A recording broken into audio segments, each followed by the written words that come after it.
নেবে, এই হরিনাম যে নেবে তাকে তো তুমি দেবে, আর যে নেবে না বলে তুমি তাকে দেবে। যদি দেখো নিচ্ছে না তখন কি করবে জানো? দেখুন কত ভাবেন তিনি আমাদের জন্য। বলছে দাদা যদি দেখো হরিনাম নিচ্ছে না তখন কি করবে জানো? যে না চাহিবে এই হরিনাম নিতে, ও গো দাদা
তুমি নিজে বৈষ্ণবের সন্তান বলে তুমি যদি নিজেকে অভিমানের মধ্যে রাখো এই কলিহত জীবকে তুমি উদ্ধার করতে পারবো না দাদা।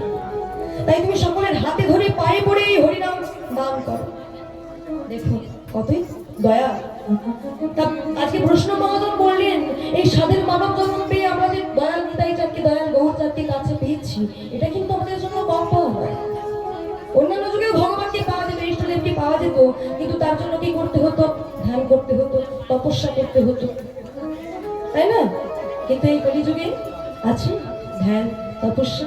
ধ্যান তপস্যা বলতে এমনি এমনি ধ্যান তপস্যা নয়, এক আসনে বসে দিনের পর দিন মাসের পর মাস বৎসরের পর বৎসর ধ্যান করতে হতো, তাকে ডাকতে হতো। এই কলিযুগে আছে শুধুমাত্র হরিনাম।